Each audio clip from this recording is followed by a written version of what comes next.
So this is your human design chart. Welcome. Thank you. And Nice. this part over here is called the body graph. Okay. And it's each of these numbers is a gate that's part of the circle in the sky. And these are what the planets of where the gate that each of the planets and nodes and things were in when you were born. So it's similar to astrology, Interesting. but it's incorporating different energy dynamics. It actually has dynamics from the the chakra system, Western astrology, the tree of life, from the Kabbalah, Oh, and wow. the Tai Ching, the hexagrams. Oh, interesting. Yeah, all incorporated in human design. But it was downloaded as a single body of information by this guy Ra back in 1980. So it's not like he really amalgamated all this. He just got this 12-day download of all of this information, and it Oh, just wow. to all fit together with these other systems. So yeah, it's really cool.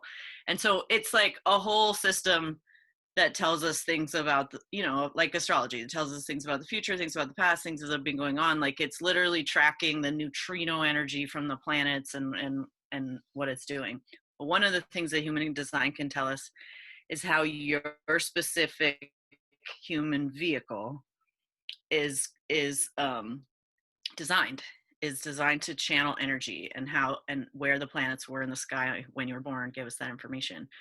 Because it tells us like the flavor of the neutrinos that were hitting you, and it kind of carves these energy channels through your aura that are set you up for life. Like that's how your vehicle is. Interesting. And What are neutrinos? neutrinos are little tiny particle, like I don't know if they're particles or light, or like they're so small that they can go through matter, and they're coming at us from the sun and from all of the planets.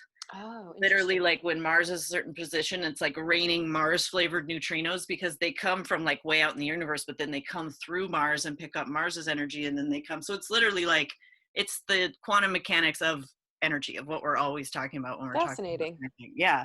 Oh, okay. Yeah. And human design started talking about neutrinos. Like I don't know if they were using that word, but the concept before they were actually discovered in science. Wow. Yeah, and then like science like confirmed it or whatever. So yeah, it's really cool. But anyway, okay, so this is the your human design. Your specific design is kind of has three components: the body graph, which determines your type, your strategy, your authority, and tells you a lot of information about how the energy is moving of different types in each of your centers, and different energies in the channels and gates. All of that is the body graph. And then the profile is like another sort of dimension of it. It's like a more specifics of the energy. And then your incarnation cross is sort of the third piece, and it's sort of like your purpose, I guess, like where all of this is taking you if you Mm, relax and let it happen, or what mm, this vehicle is about in this incarnation on this mm. path, you know. I like And that it's called a vehicle too, because I always think of myself like yeah, as like a yeah, car. Like how would I treat a car? yeah, It's like what yeah. this it's a No, precious. and human design really embraces that philosophy. I mean, they really talk about, in fact, these are your design numbers. These are the gates that were defined for your vehicle, and Mm. this is your personality, which is what we would call the soul. Oh, And fascinating. this is the marriage of this body and this soul for this life, Interesting. right?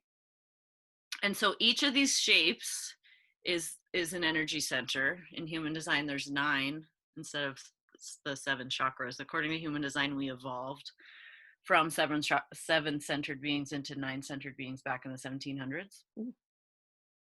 The third and fourth chakras both delineated into 2, so there's 9 now.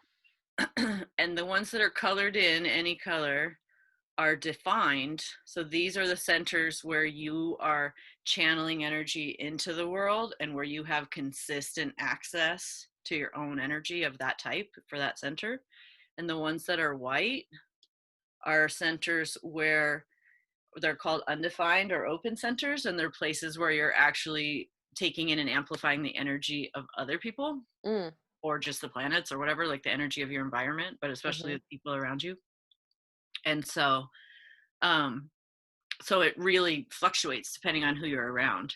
And most of us in this society end up kind of identifying more with our open centers than our defined centers, because that's where, because your defined centers are constant and it's just always there and it's not really a problem because it's so consistent. But in your open centers, you notice these big fluctuations in energy and you start trying to figure out, like, because of the way that we're taught to think about cause and effect and how much control we have and everything, you start to think of, like, what am I doing that's causing these and you start to try and carve your identity, yourself, your life around these open centers and the pressure that's coming in there, Mhm. conditioning from other people. So for Mhm. example, in human design, this is the emotional center, the emotional solar plexus, and yours is completely open. You don't even have any gates to find here. The emotional center is the strongest current of all of these 9 centers. The emotional center is like, what's moving Mhm. these. And so you're taking in and amplifying the emotional energy of other people. You literally feel other people's emotions more than they do. Mhm. Welcome to And my life. yeah, yeah. So when you live in harmony with that, it's a huge gift, right? Like, it's just your ability to intuit and to really feel people's emotional truth, whether they're sharing it openly or not, like, to just be able to feel the truth of every room, of every moment. But the conditioning that comes in there is this really big pressure to avoid conflict, to not rock the boat, to placate the people around you, to make your decisions in a way that will get the best emotional feelings out of the people around you, because you can feel those good feelings. And Yep. so we really do get carved into that kind of. Yep. That's Yeah, exactly what I do. yeah, It's yeah, exhausting. yeah, That, and it's like I'm especially in my family, I was like the one that would emote everything that nobody yeah, else wanted to. So yeah, whatever they were repressing, I would yeah, express. yeah. And then I would be made bad for expressing what they didn't want to look at. Hmm. Yeah, and I think that's a very common experience for people with especially a completely open emotional center. It's about 50-50 whether people have it defined or undefined, but I don't know how many of us have it completely open. I actually do too. And it really is like one of the main things I have to heal. Like, one of the main things Mhm. that gets in the way of me staying with my strategy and authority is that habit of worrying more about what other people's feelings and Mhm. making decisions around that, instead of, that's where the conditioning's really getting in. And then 100%. And then this one is also undefined. This is the will and value center. It's called the heart center. Mm. And it's the center for willpower and for your own sense of your own value, which, because it's undefined, fluctuates depending on who you're around. So if you're around people that value you, then that feels steady and you don't feel like you have anything to prove. If you're around people that don't value you, or people who value you for the wrong reasons, for things that aren't who you really are, then you can feel this pressure to try and prove yourself, or to try to Mm. Mhm. earn that value, Mhm. and really forget, like, your own intrinsic value. Mhm. And so that's just, again, a place to notice you're not actually here to be attached to that sense of being valued. Like, that's not a guiding light for you. That's just an open window in your field where you're taking in the energy, and sometimes you're around people who value themselves and value you and it feels good, and sometimes you're not. But that's not information that you should be using to make decisions in your life, because it's just an open window and other people's energy is coming in. It's not you. Mhm. Mhm. So it's just always about, like, noticing where that is and letting it be a gift instead, letting it be like you get to be wise about how much other people value themselves and when they're trying to prove something, and, like, to just really notice where people are on that Mm. beat. But it's Mm. not a place where you need to be trying to find stability. Mhm. Mhm. You just let this is what it feels like to be in this vehicle. Sometimes you feel like you don't have value. You just don't listen to that. You just know that that's just a feeling that goes with this body. Make sense? Yes, I always feel like I'm worthless. It's like I apologize for my existence kind of thing. Yeah. Yeah. Yeah.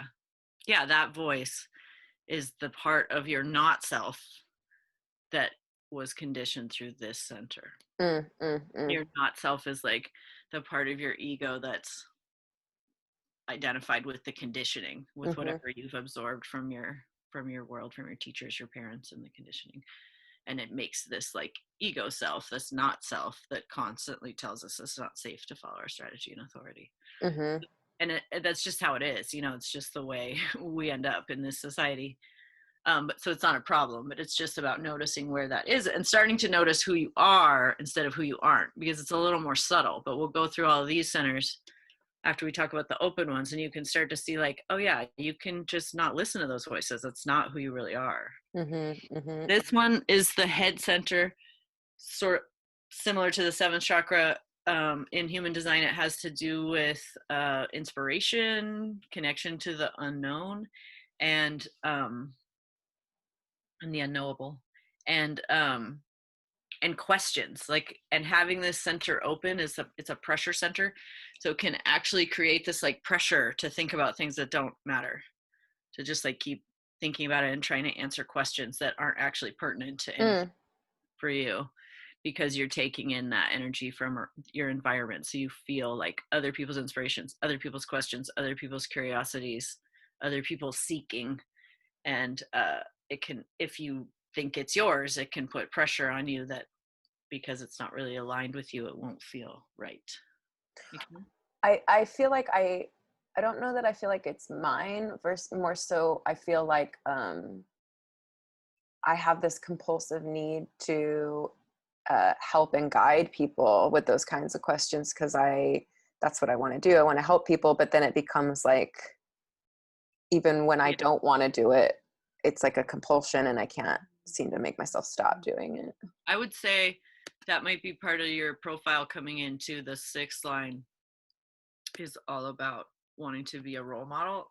We'll talk more about that in a minute, but I think like the combination of the two, being a 6-2 with the open head center, I can see how, yeah, you just like want to help everybody get to the bottom of everything that they're curious about, or everything that they need to know to be okay, and Yes.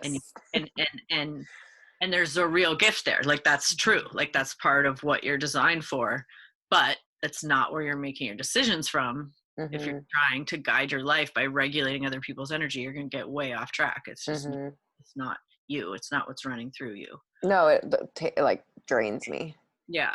I have a question about the open. Is everybody's open centers the same and everybody's what did you call it? Closed, not closed, but Define. defined? Hmm. Are they, or is it unique to each person? Yeah, no, it's completely, this is what makes you unique, is, Oh, I okay. mean, all of it, but yeah, because the center is defined if two gates at each end of a channel are both defined, and the gates are determined by where the planets are. So it's completely different for everyone. Okay, got it. Even people born on the same day, it's, can move around throughout the day which ones are open and closed. And so which ones are defined like determine everything. You're a generator because this center is defined. This is the Okay. sacral center. This is, I would say for you, this is the most important center, with this one being a close second. So this is the sacral center, similar to the second chakra. In human design, it's all about generating. It's all about creating, producing, doing.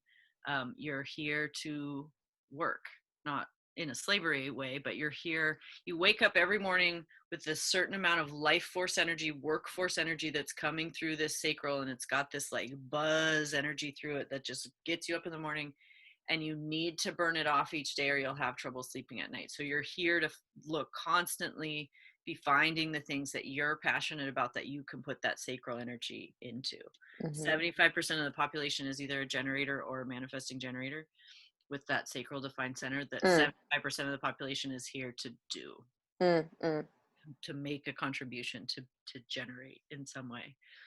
And the problem with our society is that there's so much need to produce that often ends up getting hijacked, ends up getting like, people end up getting spread too thin or getting convinced that they have to have these like enslaved lives in order to mm-hmm. make their contribution. And that's not true. And the other thing that messaging is always telling all of us is that you're supposed to be able to like just go out there and make it happen, right? Like that's the success formula that they teach us when we're growing up. You visualize what you want in your life, you imagine the best things for yourself, you make a 10-year plan of how you're going to get that, you break it into actionable steps, you work really hard on completing those steps to the best of your ability, and then you get everything you want, right? That's the plan. That's trying to guide your life from your mind, and there's actually nobody left, not since the 1700s, maybe mid 1800s, that's here to navigate from their mind. Oh, everyone interesting. Everyone has an inner authority. There's 7 different kinds of inner authority depending on your chart, but nobody has it in their mind. So Fascinating. yeah, but before 1781 we did. And so our Interesting. whole society is set up as if we're supposed to be making decisions from our mind, and it doesn't work anymore. So we all need to learn to come home to our sacral authority and to disconnect, decondition ourselves from all the messaging that told us that we shouldn't be doing that. What's the difference between sacral authority and mind then? Like energetically, if I was leading from sacral authority instead of mind, what would be the Your energetic? sacral authority is in your gut. So as a generator, your strategy is to respond. And even though the messaging that we get is that we can like plan our lives and navigate it from our minds. And also there's this really strong messaging that we all should be able to just do it, right? Just go out there and make it happen. Just do it. And there's actually only 8% of the population that's designed to self-initiate. Everyone else is waiting for divine timing. And that's the manifestors, not the manifesting generators. Only the manifestors, 8%, are here to initiate just from their own energy. And the rest of us are here to wait. And so you are waiting to respond. So that just literally means that when you wake up in the morning and you have this energy to expend, you're not going to your mind to go, okay, what am I doing today? What's the plan? Where am I putting this energy? You're going to the moment. So you're just noticing like what's happening right now. What do I want to respond to? Maybe you're having hunger pains. Maybe you feel a little stiff and you want to stretch. Maybe you notice that it's a really nice day. Maybe you notice you're suddenly thinking about your mom and you want to call your mom. Like whatever it is. I mean, that was a thought, but it's not like a plan, right? Like it's just responding to what's happening. And just moment to moment to moment, you're moving through your day in that way, responding. What's the next thing? What's the next thing? What do I want to respond to right now? And at some point, there'll be a decision to be made. There'll be something to respond to. So, somebody asks you to do something, somebody drops their groceries in front of you, whatever it is. So that's what your strategy is telling you. Your strategy is telling you when there's a decision to be made. And you're waiting to respond. And once there's something to respond to, then you make the decision from your inner authority. For you, that's the sacral authority, which is your gut.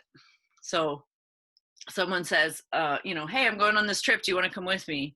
You're going not to your mind, not to your emotions, not to your instinct or intuition even, but to your gut. And you're just going to be like, do I want to do this? Do I have energy for this right now? Is this a yes? Whatever the words are that make the most sense for you. And you'll either get, I don't have this authority, but from what I understand, there's almost an audible, like there's an actual guttural that comes from your gut, or It's just quiet, which means not right now.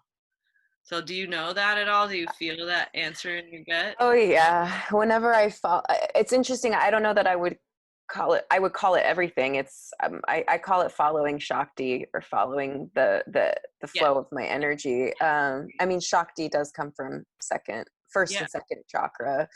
But it's like I'm following my body is what it feels. It's like my whole body tells me this is what I want to be doing. And when I started following that like maybe a year ago, and when I started doing that, I felt so good and in such a flow. Like it took me out of my rigid routine and into like, and I still have a routine, but within that routine, it was like, what feels good to do today? And everything started to expand and everything started to move forward in my life in a way that it wasn't before. Like all of a sudden it seemed like I was manifesting things and things were happening.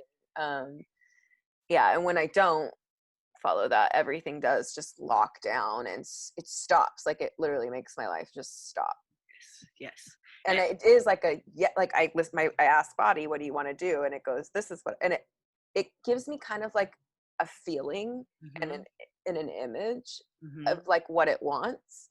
And Mhm. then, and I, for whatever reason, just know what that is. And then you know, like I couldn't really say it's super defined, but No, that's everything you're saying is exactly the energies that I'm pointing to with this. It's like yeah, just that whole who you are, it is your body, like what you're saying about that. It's true. This is the energy that's running your aura. This is the battery that's running your aura. So when you're tuning into that Shakti current, that hmm juice that's running your vehicle, that is where the truth is. And you always want to filter out anything that's emotional, mm, because that is mhm, only going to be influenced by other people. mhm, mhm, Anything that's about trying to prove something, anything that's coming from your mind that's about trying to control it or predict it or do it right or whatever, or that, that trying to save people from their confusion, all of that, just filter that out and just go back to the body, back to that current that's flowing through you. And then the other part of what you're describing too is this is the splenic center. It's the center for instinct and intuition. mhm, So like that, it's how animals live, that instinctual, like, mhm, yep, nope, yep, and it's in the moment and it's right mhm, now. mhm, It's fear based, but not in the sense of like fears of the mind, like the things we worry about, but straight up like danger. Is there mhm. danger? Is there not danger? Like, and each of these gates are monitoring a different type of danger. Interesting. You're the only person besides me that I've ever seen with this many gates defined in the spleen. Interesting.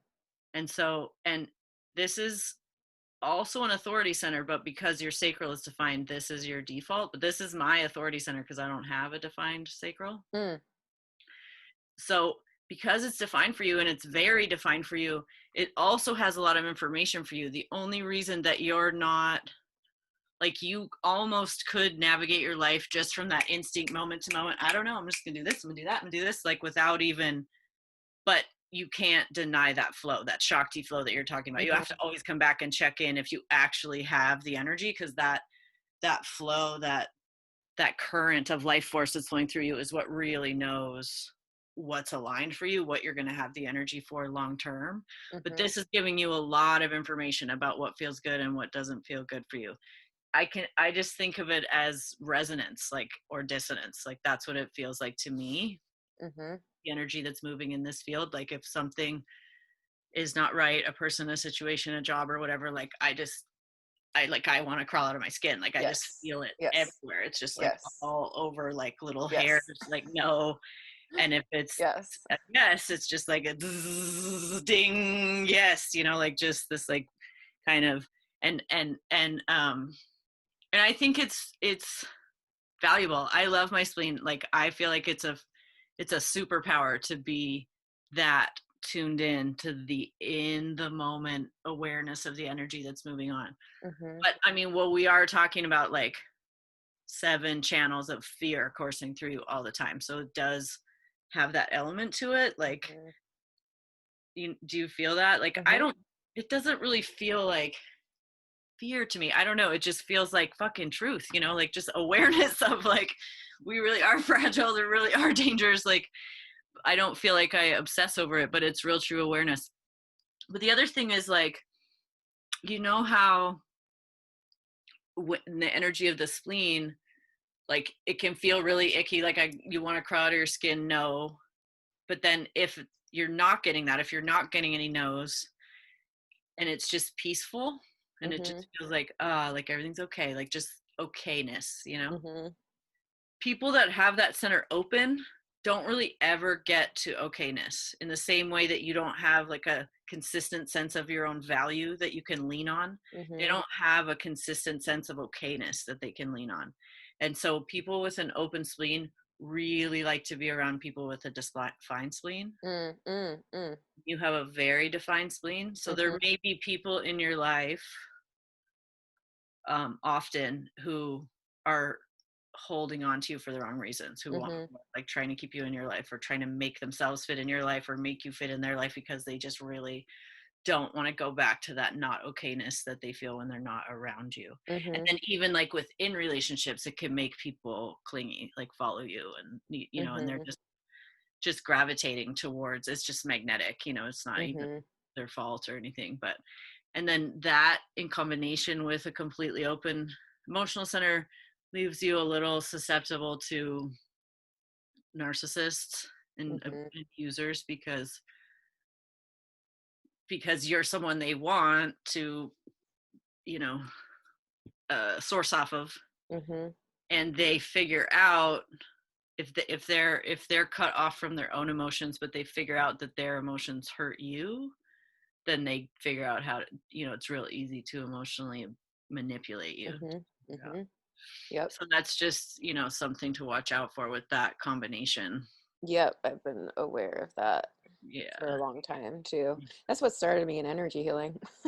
Yeah, really? Oh yeah. Yeah. Yeah.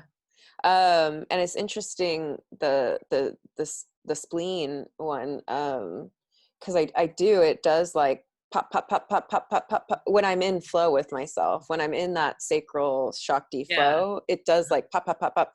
And you're right, I do have to check in to make sure that I'm not like over running myself, like I'm not invading my own like energetic boundary, because like I Yeah. can just keep like popping around, but Yeah. it's uh and I do, and then if I check back in with this, it's like, Hmm.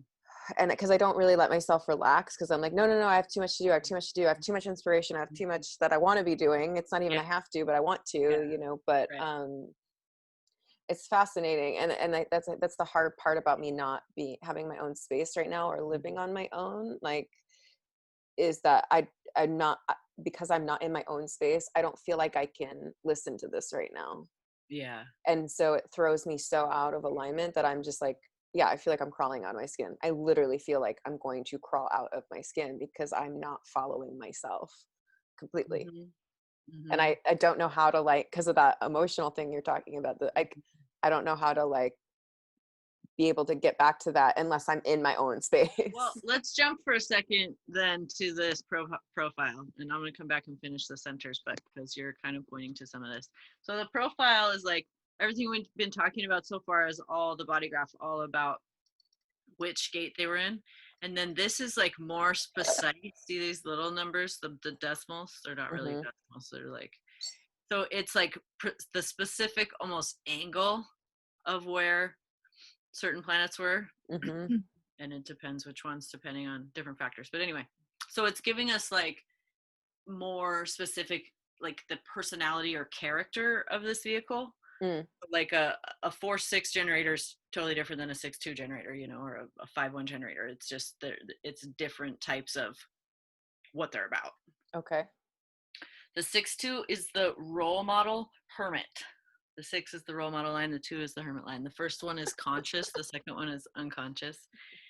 And um, so the role model, how old are you? 39? 38. 38? I'll be 39 next month. Okay. So you're right in the middle of the time on the roof. So the role model is here to be a role model. There's only 6 lines. The role model is the top perspective, the highest view of this part of what we're talking about. And the role models are here. You're here to teach, to inspire, to be a role model to people who know you just by being yourself. You're here to be a leader without followers, not so much from a stage, but more like through a network, through the people that know you and can see you and invite you. And it's not like so much about, running an empire as just being you, being the Hmm. highest and best and brightest version of you, and letting that inspire whoever shows up to be inspired by it. Hmm. Hmm. And so, but it has this 3-stage life process, everyone with a 6. The first 30 years or 28 years from birth to your Saturn return, first Saturn return, uh, is a period of trial and error that's usually pretty uncomfortable, because we're not 3s, so trial and error is painful for us. Hmm. and and the error feels like failure, feels like rejection, feels like whatever. And so we spend like the first 30 years kind of bumping around, bumping into life, having these experiences. And then something happens around 28 or 30 that draws us up on the roof, as they call it, where we just sort of withdraw from the game in some way. Yep. Then from Totally what happened. what happened at Crazy. 30 for you? That was when I was finishing uh character structure series, and Oh that my changed my whole God. life. I got out of that relationship that I was in. Like, yeah, I hated everything up through my 20s. Like, you couldn't pay me to go back to that. Mhm. And then when I hit 30, it was like freedom Yeah. to be myself. I stopped caring as much as I was about outside Yes. perspectives and influences. And yeah, Yeah. It's sort of like you stop trying to play the game on the game's terms and start trying to and withdraw in a lot of ways to just watch, and mm-hmm, you're just like on the roof watching how other people are doing life in mm-hmm, whatever way you're watching that. And then when you get to the Chiron return around age 50, is that what it's called, then you come down off the roof. You're usually invited at that point to come mm, down off the roof. You always a role model your whole life, like there's mm-hmm, this, but at 50 it blossoms in a new mm-hmm, way, and people just want to hear what you have to say. Like it just happens, especially if you've been living your life and developing your true self up until that mm-hmm. point. That's really funny because my guidance has always told me, I think it might have been 54, I don't remember, but they've always told me once I hit my 50s Hmm. is when I get like my peace and my cottage and my garden and like all those things that I've always wanted. They're like, you gotta wait till you're in your 50s. Yeah. And it's like I just like keep holding out Yeah. for that. Yeah. And when I first learned about the sixth line, and I see people online too, because I'm in all these human design groups, like there's this perception of being on the roof, like you're invisible or you don't get to do anything for that 40 years, like because everyone says everything happens at 50, and you're like, I don't want to wait till I'm 50. But that is not what I'm seeing in my study and in my own experience. Like it's not that nothing happens in between. It's just that it blossoms in a bigger way when you get to 50. Like you're developing the infrastructure, you're developing the network, you're developing the knowledge and the gifts, and you're always like the sixes, I know, like they're always role models. They maybe don't feel it yet, like there's still this pressure, like that you're here to make a bigger contribution, to help more people, like you feel that. Hmm. And your mind can sometimes be responding to that pressure and trying to figure out, like, what am I doing wrong, why am I not getting Hmm. the recognition, the invitations.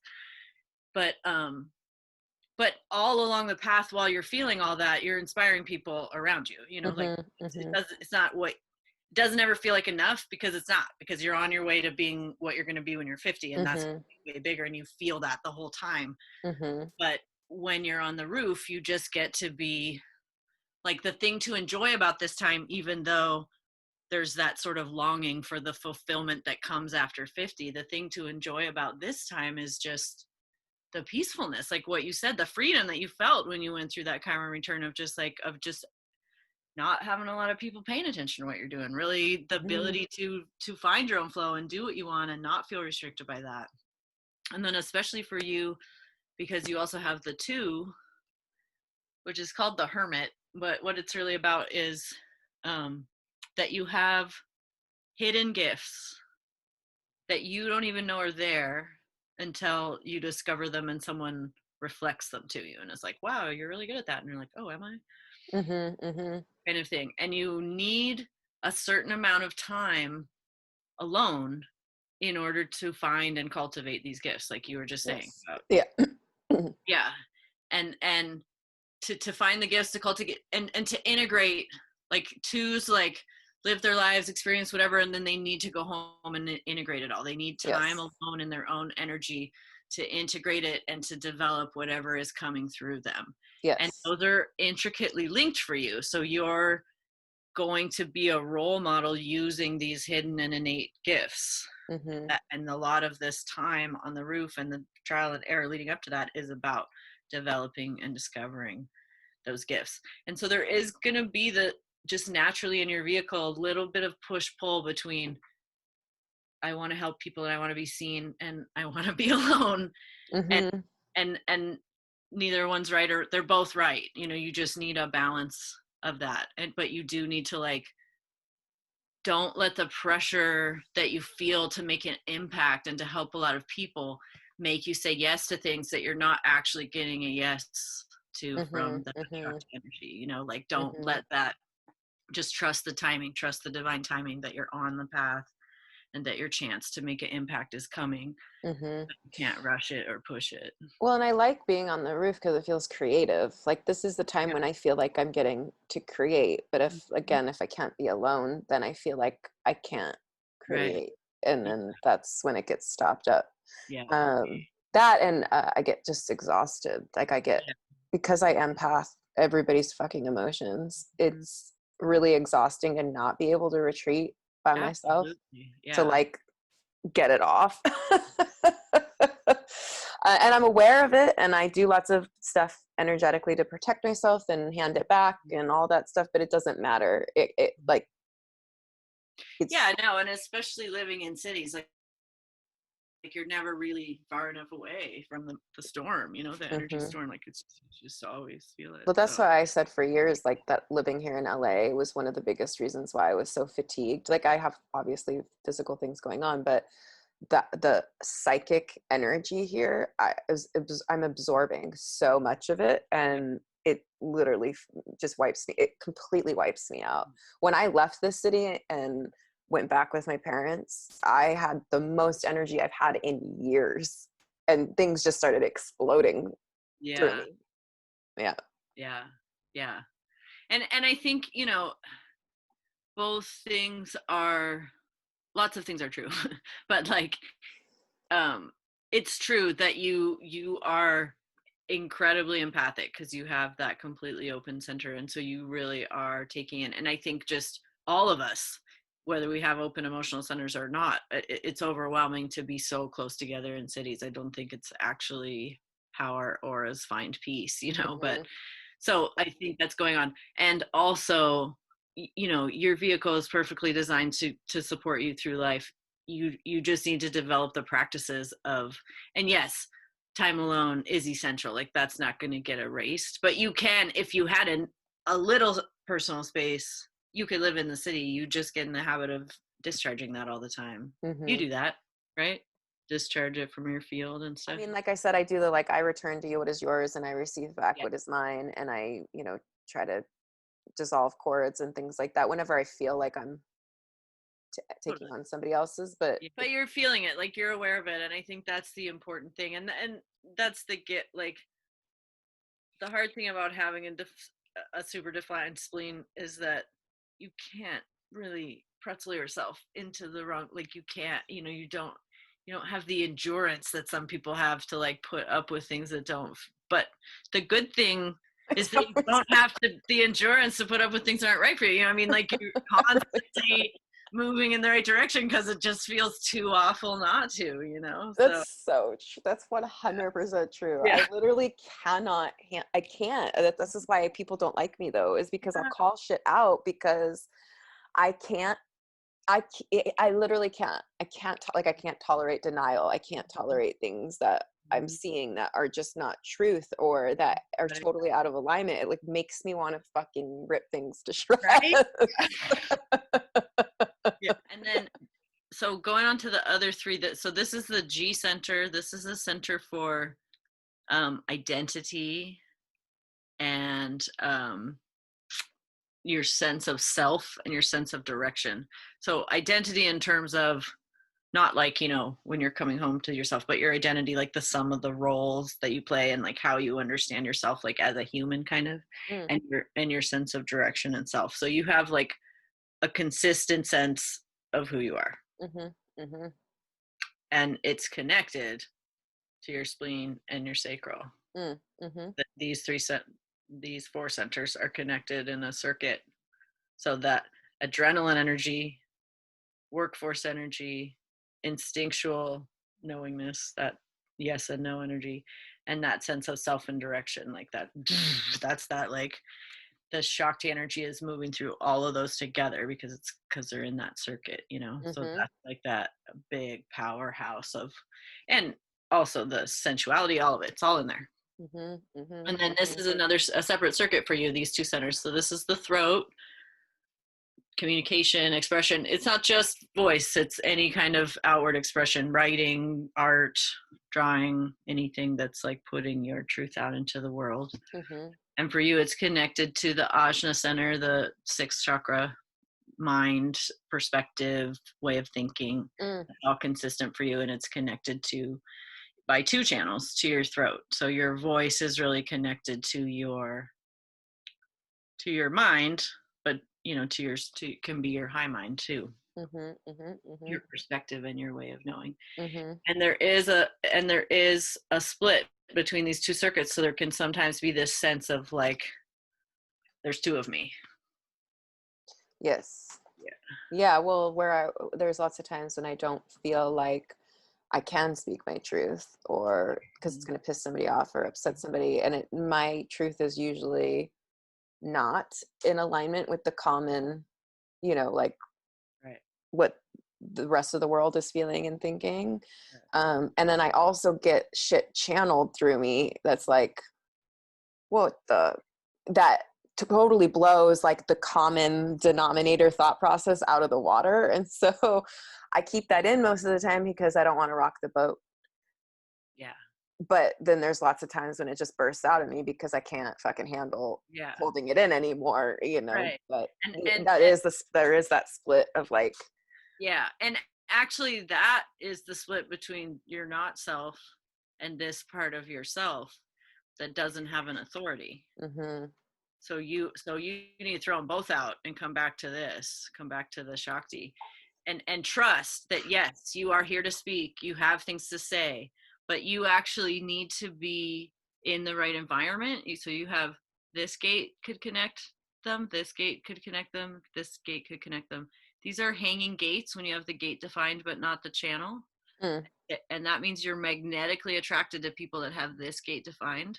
mm, mm, And anyone who has 16, 31, or is that 883, I don't know, defined, will be people that connect your Shakti to your voice. And so mm. you and they don't have to do anything, they can just be around you. But like when you're I bet invited, Becca's got those.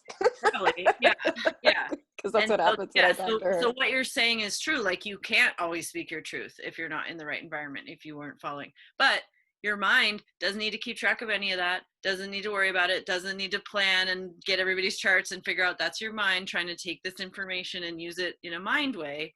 You just always come back to responding to what's in front of you from your sacral, and you will naturally end up around the right people in the right environments that are connecting you so that you can channel this power and this voice out in a way that uses your innate gifts and is inspiring role model to others. Like that's what you're here to do.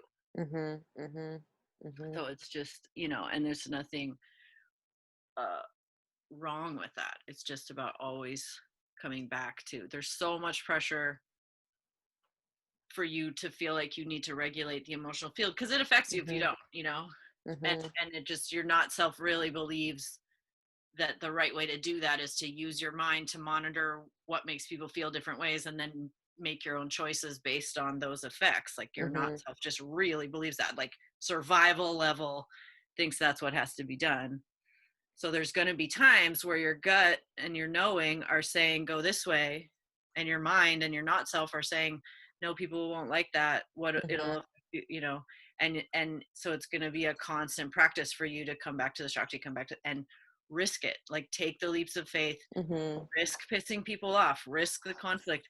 If you got a yes from your gut and there's a conflict in the way, then it's a conflict you're supposed to have. Yeah, If yeah. you're avoiding it, you're fucking up your life, like. That's literally why my website's holyseducer.com. I was like, Holy Seducer is going to really piss some people off. Like, Yeah, people aren't going to like this, but like, I can't deny that that's what my gift is to give. So, oh, right. well, God, it's And Shakti handed me that channeling, term. right, like the more you come home to who you really are, the more you align your life and your mind with this truth of who you are, this vehicle, this goddess of Shakti energy that's coming through, the more you're going to rock the boat, you know, like you are going against the grain. That's what the grain was there for, to get you to go against it, you know, like it's so like you cannot let that desire to not rock the boat stop you. Like it's just, it is your not self. And you'll know when it's getting in the way if you're feeling frustrated. Yeah. So the not self theme for generators is frustration. If your mind is taken over, if your conditioning is taken over, if you're trying to make things happen on your own timing, then you'll feel frustrated. And you'll That know. is literally the story of my life. And what do you do when you feel frustrated? Oh, I get into a really big victim loop. It's really hard for me to get out of. You know, I've gotten better at that over the years, but like right now I'm so stuck in a frustrated victim loop, and I cannot find my way out of it because I feel like I can't be in that sacral authority right now. One question I had about the sixth chakra one, I can't remember what you called it. Ajna, Ashna. Yeah. Ajna? Ajna. Yeah. Ajna. Is that also feels like a gift for me too, because like the information I get is so like different, right? And like I read my grandpa's journal and he had very similar thought process. Like it feels like there's something ancestral and like gifty about that ancestral line through that. Yeah. Is that connected to the gifty part? Yeah, and it may be this as well because you have the open seventh, and there's, you know, sometimes it's connected for you if you're around certain people too. So I think that sort of, yes, the sixth chakra is definitely going to be like how you receive information, how you process information, how you understand it. Like it's coming through there to get to something that you can express, whether it's words or art or whatever, you know. So it's so yeah, but then I think also because this is open, you might actually be receiving some things like directly from your ancestors or directly from the other realm, you know, that's coming through. Yeah. Oh yeah, I mean, I know when it's my voice and when it's not my voice. Yeah. Because I'm like, whoa, that's brilliant. And I never would have thought of, like, it's not me having the thought. It literally feels like somebody else having the thought and giving it to me. Yeah. And and that's like absolutely beautiful, perfect gift, part of what you're here to develop and share with the world as a role model, and absolutely not a place to be making decisions from, no matter what. Interesting. You're channeling doesn't know your path like your body. Oh, interesting. Shakti is.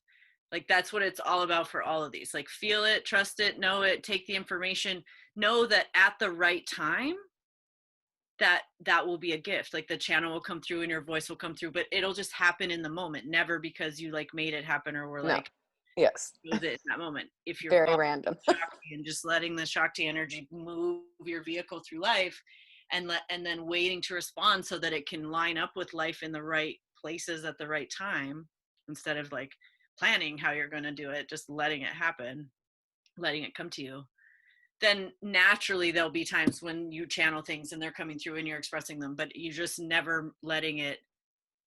This is the only one that can drive.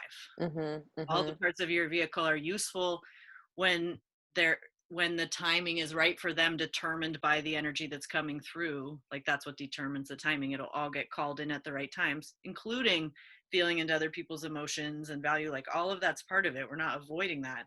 You just don't let it drive. You don't guide your life based on other people's feelings, based on what you're channeling, based on even the fears, even though that's true too.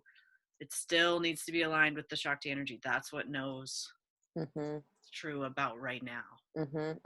That makes a lot of sense. Because like when I channeled the Priestess book, it was like, it wasn't for me to publish right then. And I could have never planned for it to then come through at the same time that the Holy Seducer and those all came through by me following that Shakti. I had zero plan, zero structure for it. It lined it up for me. Yes, but you can see how you have to like develop to that point, right? Because if you had just gotten that channel like maybe in your 20s before you sort of were in, I don't know how long you've been in balance with the Shakti, but like at some point in your life, you might have got that channeled and feel like, oh my God, this is amazing. I got to share it. I got to find a publisher. I got to do, and like get all into that doing energy that's not actually coming from your belly. And then it pulls you way off track. And then you're people and getting frustrated and feeling trapped and all the things. Yeah. Mm-hmm. If you just let it all happen and be like, wow, this is cool, I wonder what's going to happen next, and just keep responding and keep letting it unfold, and really just trusting the divine timing and the unfolding, and that everything's coming to you, then it will. Then all those Mm-hmm. things come through at the perfect time. It's 100% true. And it's so hard when I'm stuck in the victim frustration loop to feel back into that. But it's 100% accurate. Every time I do that, everything, yeah. And it is like something presents itself to me. Like Right. I get led, like I got led to that Craigslist ad. I have no fucking idea why I was there, what I was doing. It wasn't conscious. Mhm. I got led there and it happened, it's that, but it's so And hard that's for how me you're when going I'm to find here. your home, and that's how you're going to find your income. Yeah, Yeah. no. And here's the thing, like, this is, your first human design reading, basically. Definitely the first time that you're understanding yourself at this level, in this system. And so it's the beginning of a 7-year cycle. So Mm, starting now, you'll experiment with these energies, and you'll mm, begin to decondition from the pressure that's coming in there, and all the mm, false beliefs that you've absorbed. You'll start to unlearn them as you experiment with your strategy and authority, and find out that it works better than the old ways. But it mhm, takes 7 years to replace all your cells with this new information. And at that point, mm, you kind of cross over into this next level of your human design process, where you've gone through the first level of deconditioning, and that victim thing that you're talking about is not as, just doesn't have as much of a hold on you. mhm. But the thing that, like, helps me to remember about the not self, so that's what's happening, right? You're shifting Yep. into the identity of the not self, and believing all the conditioning, and believing that life's not working out for you, you must have done something wrong, Mhm, and it's your job to fix it, and you have to have a plan, and you have to work really hard, and like all of that, right? mhm, Everything. mhm. Wow, you read my mind. How did you know that? Yeah, because that's the message that we all get all the time from the world, the homogenized message. And I know which parts hit you because I can see it in your chart. And so, like some people, like people that have this center open, just to kind of give you some contrast, because it feels like they're supposed to have a sense of direction that they don't feel like they have. Then, like, anytime anything doesn't go well with them, they're like obsessing over, like, what am Mm, I doing with mm, my mm, life, and where am mm, I going? And they fall into this, it's just like, it's just where it grips. You're never, like, that whole paradigm, everything that victim self believes, that not self perspective, will always feel that way. Like, mhm, there's, like, that is what your not self feels like. And that's mhm, just like, so when you're there going, like, how am I ever going to fix this, how am I ever going to feel better, like, that part of you won't. mm, What you have to do is disidentify from that part and come back to who you really are, mhm, because all you're identifying with there is fear, is the mhm, fears of other people that you took in, and and you have some resistance to the way things are unfolding, and then you're making up a story, or your conditioning is making up a story about why it's your fault that it's that way, mhm. and that's not real. But that's what the not self's always going to do. So it's always just going to be about doing the practices that bring you back to your Shakti, coming back to your true self, grounding, discharging the open centers. You're never going to, like, remember or train or get rid of the not self. You just keep disidentifying with it from it. You Yep. just keep coming home to really who you really are. And that's totally what I eventually always come back to. Like what you're talking, I feel like I've been doing that 7-year thing that you're talking about. I feel like I've been doing that for probably like a year now. Like, cause this is when I started really like understanding this stuff. Yeah. I started pulling it together for myself. Hmm. And yeah, I feel like I've been doing that for about a year now. So maybe I only have 6 years. Yeah. Yeah. Yeah. Yeah. And it doesn't, I don't know. I still have not self attacks, and I'm 11 years in. But I'll tell you, at this point, like, I can't. My not self can be going on and on and on about why I have to, but, like, I still won't do it. Like, I Hmm. cannot do it. I cannot make this vehicle do things that that I'm getting a no on anymore, no matter how. And then I lose things that I feel like I couldn't lose, that, Hmm. and then Hmm. and it's scary, and I go victimy and whatever, but I still keep doing it because I can't fight that spleen anymore. I can't make it do what it doesn't want to do. I mean, it's here on your sheet for a reason. Like, if you feel frustrated, that's a red flag. Stop trying to figure anything out. and just come back to Shakti, do Mm-hmm. whatever it takes. And I do know that because years ago, maybe it was when you started, I knew my theme was frustration. Oh, cool. And so anytime that would come in, I was very aware of, That's cool. oh, I'm not waiting to respond. Yeah. I'm trying to make Oh, something gotcha. happen. I've been doing this for a while. Yeah. Yeah, well, with that specific piece, because when I learned That's the that piece, though. specific piece, it was Yeah.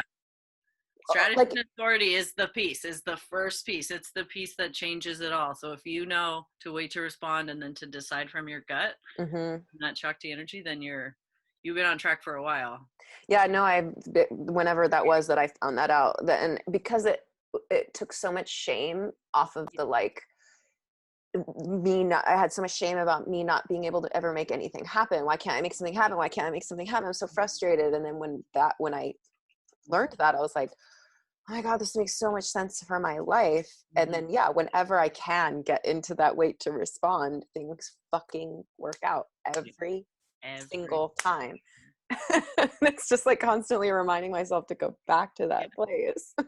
Yeah, and I Which mean, when I'm in like panic mode about where to live, yeah, the whole ego wants to take over and be like, that's not how we can't, that's not how it's going to work. We have to make something happen. but all of it is guided by the strategy and authority. Like, and none of the things that your other centers are telling you are wrong. It's just not where you're driving from. Yep. Just Yep. which way to turn right now. The only one that Yep. knows which way to turn right now is your gut. That totally makes sense. Yeah. Cool. Well, let's look up your incarnation cross. There's like 768 different ones. So. Oh yeah, I was going to ask about that. I was like, what is this thing? The left angle cross of prevention.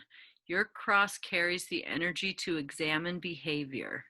You analyze behavior and then make commentary to correct it. The driving force here is to prevent hardship or injury by correcting the behavior and cutting it off before potential disaster happens. This energy can be a bit judgmental and dictatorial. What's that word? Dictatorial? Yeah, at times. Dictatorial?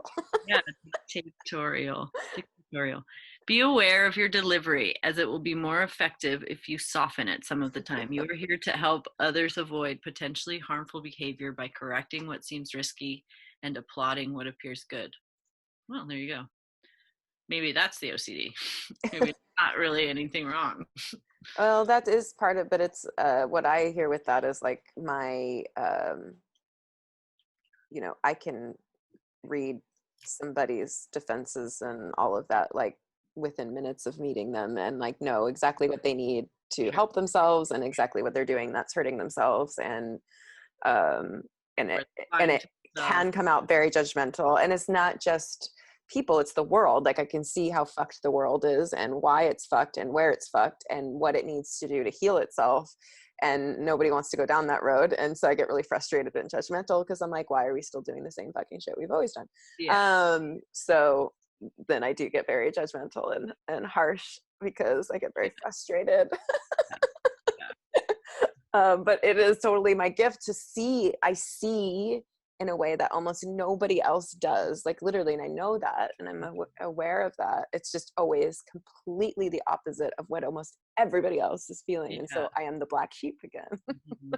Yeah. And then I feel really lonely and isolated, and then I think that's where a lot of that judgment comes from, is because I feel resentful that I'm holding this truth of what could help, and then I'm made bad for holding that truth. Right. Yeah. Yeah, and I think that that's something that will naturally feel better the more you follow your strategy and authority. Yeah. Because you'll just naturally end up around the people that can hear it, the people that are going to invite you, and that kind of thing.